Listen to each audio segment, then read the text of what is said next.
स्वतंत्रता दिवस के शुभ अवसर पर प्रधानमंत्री नरेंद्र मोदी ने लाल किले से किसानों, मजदूरों, गरीबों और मध्य वर्गीय लोगों और सरकारी नौकरी वाले लोगों और उनके परिवारों के लिए नई योजनाओं की घोषणा की है, जिनसे सभी को फायदा होगा। देखिए मोदी जी का वो भाषण, लेकिन लाइक भी जरूर करना। मेरे प्यारे परिवारजनों, जब हम 2014 में आए थे तो हम वैश्विक अर्थव्यवस्था में 10वें नंबर पर थे और आज 140 करोड़ देशवासियों का पुरुषार्थ रंग लाया है कि हम विश्व की अर्थव्यवस्था में 5वें नंबर पर पहुंच चुके हैं। और ये ऐसे ही नहीं हुआ है। जो एक भ्रष्टाचार का राक्षस देश को दबोचे हुए थे, लाखों करोड़ के घोटाले अर्थव्यवस्था को डामाडोल कर रहे थे, गवर्नेंस फ्रेजाइल फाइल में देश की पहचान होने लगी थी, लीकेजेस को हमने बंद किया, मजबूत अर्थव्यवस्था बनाई, हमने गरीब कल्याण के लिए ज्यादा से ज्यादा धन खर्चने का प्रयास किया। और आज मैं देशवासियों को बताना चाहता हूं कि जब देश आर्थिक रूप से समृद्ध होता है तो सिर्फ तिजोरी नहीं बढ़ती है, देश का सामर्थ्य बढ़ता है, देशवासियों का सामर्थ्य बढ़ता है। और तिजोरी का पाई पाई अगर ईमानदारी से जनता जनार्दन के लिए खर्च करने का संकल्प लेने वाली सरकार हो तो परिणाम के साथ है। मैं 10 साल का हिसाब तिरंगे की साक्षी में लाल किले की प्राचीर से मेरे देशवासियों को दे रहा हूं। आंकड़े देख करके आपको लगेगा इतना बड़ा बदलाव, इतना बड़ा सामर्थ्य। 10 साल पहले राज्यों को 30 लाख करोड़ रुपए भारत सरकार की तरफ से जाते थे। पिछले 9 साल में यह आंकड़ा 100 लाख करोड़ पर पहुंचा है। पहले स्थानीय निकाय के विकास के लिए भारत सरकार के खजाने से 70,000 करोड़ रुपया जाता था, आज वो 3 लाख करोड़ से भी ज्यादा जा रहा है। पहले गरीबों के घर बनाने के लिए 90,000 करोड़ रुपया खर्च होता था, आज वो 4 गुना होकर के 4 लाख करोड़ से भी ज्यादा खर्च गरीबों के घर बनाने के लिए हो रहा है। पहले गरीबों को यूरिया सस्ता मिले, जो यूरिया की बैग दुनिया के कुछ बाजारों में 3,000 में बिकती है, वो यूरिया की बैग मेरे किसानों को 300 में मिले। और इसलिए देश की सरकार 10 लाख करोड़ रुपया मेरे किसानों की यूरिया में सब्सिडी दे रहा है। मुद्रा योजना 20 लाख करोड़ रुपए, उससे भी ज्यादा मेरे देश के नौजवानों को स्वरोजगार के लिए, अपने व्यवसाय के लिए, अपने कारोबार के लिए दिए हैं।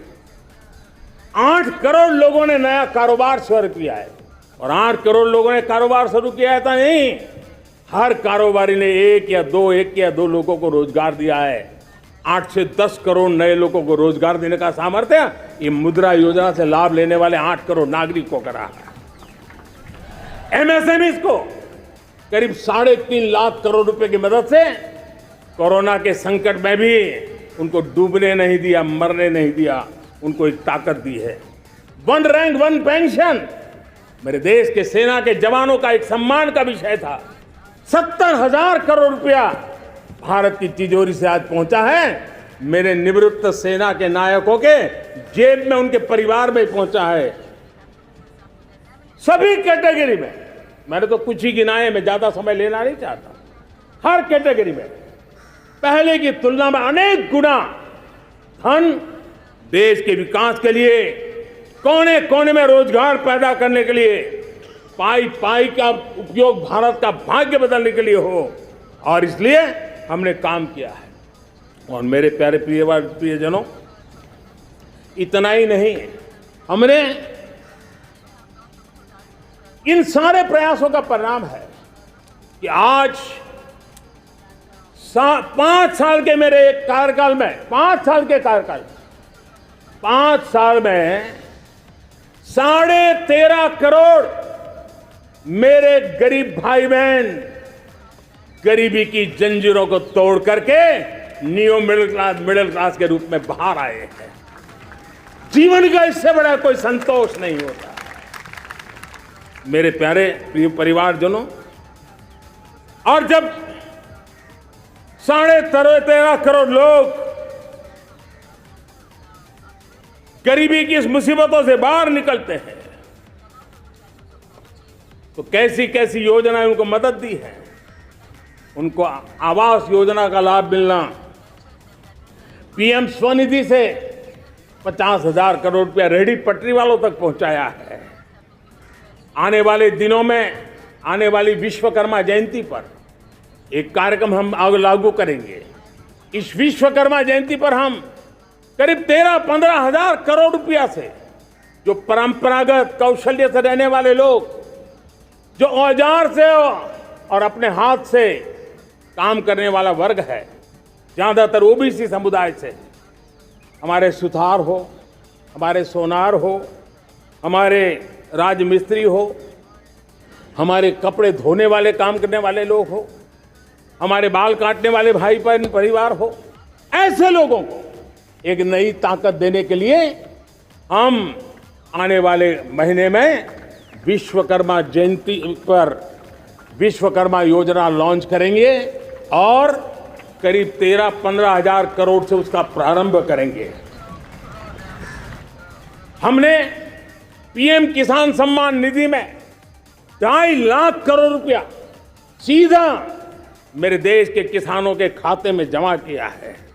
हमने जल जीवन मिशन, हर घर में शुद्ध पानी पहुंचे, 2 लाख करोड़ रुपया खर्च किया है।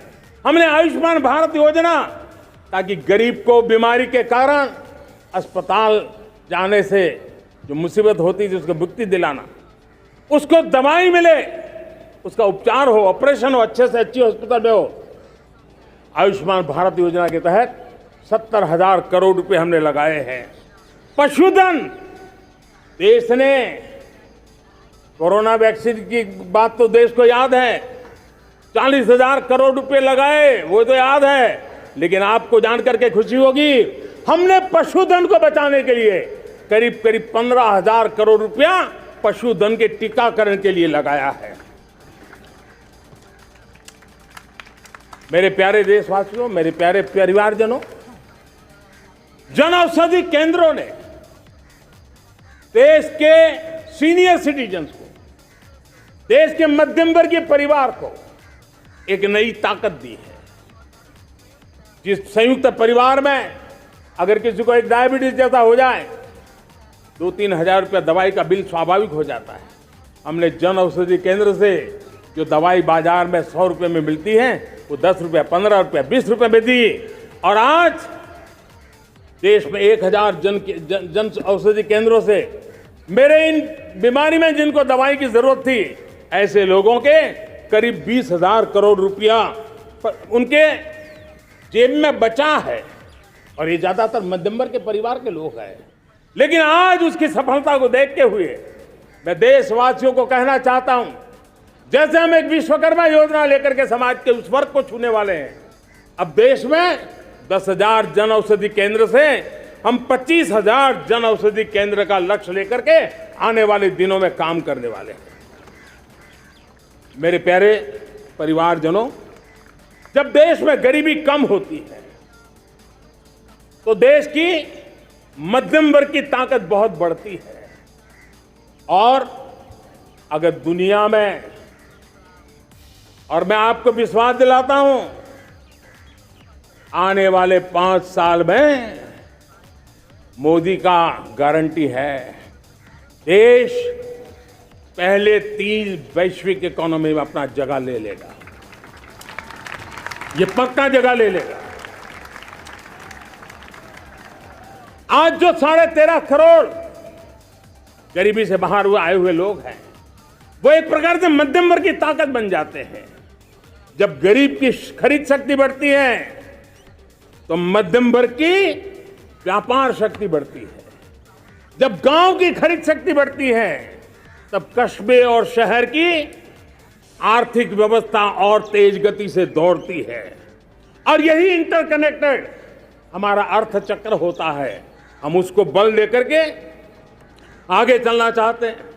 मेरे प्यारे परिवारजनों, शहर के अंदर जो कमजोर लोग रहते हैं, बिना घर को मुसीबत रहती है, मध्यम वर्ग के परिवार अपना खुद का घर का सपना देख रहे हैं, हम उसके लिए भी आने वाले कुछ सालों के लिए एक योजना लेकर के आ रहे हैं और जिसमें ऐसे मेरे परिवारजन जो शहरों में अपना घर शहरों में रहते हैं लेकिन किराए के मकान पे रहते हैं, झुग्गी झोपड़ी में रहते हैं, चाल में रहते हैं, अनऑथोराइज कॉलोनीज में रहते हैं, ऐसे मेरे परिवारजन अगर अपना मकान बनाना चाहते हैं तो बैंक से जो लोन मिलेगा उसके ब्याज के अंदर राहत दे करके लाखों रुपयों की मदद करने का हमने निर्णय किया है। मेरे मध्यम वर्ग के परिवार को जब 2 लाख से 7 लाख इनकम टैक्स की सीमा बढ़ जाती है तो सबसे बड़ा लाभ सैलरी क्लास को होता है, मेरे मध्यम वर्ग को होता है। इंटरनेट का डेटा बहुत महंगा था 2014 के पहले, आज दुनिया का सबसे सस्ता इंटरनेट का डेटा का खर्चा हो रहा है, हर परिवार के पैसे बच रहे हैं। मेरे प्यारे परिवारजनों, विश्व कोरोना के बाद अभी तक उभर नहीं पाया है। युद्ध ने फिर एक नई मुसीबत पैदा की। आज दुनिया महंगाई के संकट से जूझ रही है। पूरी दुनिया की अर्थव्यवस्था को महंगाई ने दबोच के रखा है। हम भी दुनिया से जिन सामान की जरूरत होती है लाते हैं तो हमें सामान तो इंपोर्ट करते हैं, हमारा दुर्भाग्य है कि हमें महंगाई भी इंपोर्ट करनी पड़ती है क्योंकि पूरी दुनिया को महंगाई ने जकड़ के रखा है। लेकिन मेरे प्यारे परिवारजनों, भारत ने महंगाई को नियंत्रित रखने के लिए भरसक प्रयास किए हैं। पिछले कालखंड की तुलना में हमें कुछ सफलता भी मिली है, लेकिन इतने से संतोष नहीं मान सकते। दुनिया से हमारी चीजें अच्छी है, इतने बात से हम सोच नहीं सकते। मुझे तो मेरे देशवासियों को महंगाई की बोझ कम से कम हो, इस दिशा में और भी कदम उठाने हैं और हम उस कदम को उठा के रहेंगे। मेरा प्रयास निरंतर जारी रहेगा। मेरे प्यारे परिवारजनों, आज देश अनेक क्षमताओं को लेकर के आगे बढ़ रहा है। देश आधुनिकता की तरफ आगे बढ़ने के लिए काम कर रहा है। आज देश रिन्यूएबल एनर्जी पे काम कर रहा है, आज देश ग्रीन हाइड्रोजन पे काम कर रहा है। देश की स्पेस पे क्षमता बढ़ रही है तो देश की डीप सी मिशन में भी सफलता के साथ आगे चल रहा है। देश में रेल आधुनिक हो रही है तो वंदे भारत बुलेट ट्रेन भी आज देश के अंदर काम कर रही है। गांव गांव पक्की सड़कें बन रही है तो इलेक्ट्रिक बसें, मेट्रो की रचना भी आज देश में हो रहे हैं। आज गांव गांव तक इंटरनेट पहुंच रहा है तो क्वांटम कंप्यूटर के लिए भी देश तय कर रहता है।